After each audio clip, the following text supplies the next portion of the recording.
ni bubagra Bangkim Chandra Chattopadhyay Phil Rajcharchitham Asaimani Shalmarino Rugai Rabindra Shatabarsiki Bhavano Songtejak Pandawa Thangai Manjagika Yaksu Mantri Jishnu Deborma Coronani Bebag Raideno Naharino Agotola Rabindra Shatabarsiki Bhavano 4 সালৰ সংযোজকা Seikirungni bubagra Bangkim Chandra Chattopadhyay Asaimani Shal Mangphilio Khumbogoi Khulumung Richamung Mosamung te Seikirung Bangkim Chandra Chattopadhyay Laibomani Kokroknate Koklambo Narakha Pandani Narwai Atongrok আইসিএ secretary chairman আইসিএ এবং আমাদের প্রাক্তন vice chancellor director আইসিএ সাহিত্য সম্রাট বঙ্কিমচন্দ্র চট্টোপাধ্যায়ের জন্য মাননীয় জন্মবার্ষিকী আজকে এবং আপনারা সবই জানেন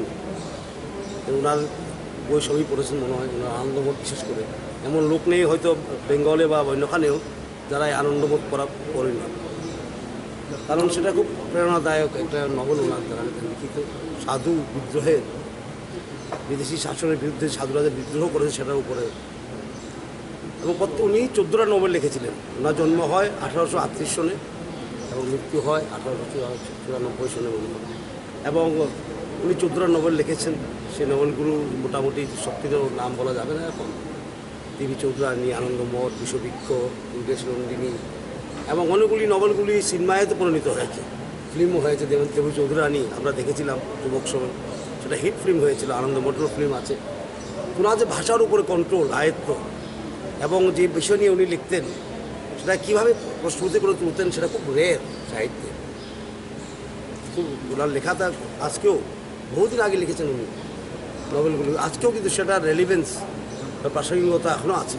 আজকের সমাজে বিশেষ করে গানটা শুনেছেন আপনার আমাদের ন্যাশনাল সং বন্দে মাতরম মাকে দেশকে মা রূপে দেখা উনি প্রথম করেছিলেন সেটাই বিখ্যাত হয়েছে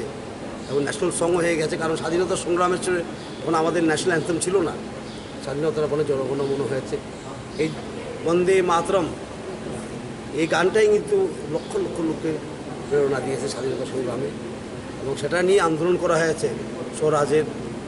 স্বাধীন ভারতের আন্দোলন যদি আমরা বলি কি গান সেটা হলো বন্দে মাতরম সাহিত্য সম্রাট বঙ্কিমচন্দ্র চট্টোপাধ্যায়ের লেখা এবং আমরা আজকে ছোট আকারে এসেছি কারণ কোভিড চলছে আপনারা জানেন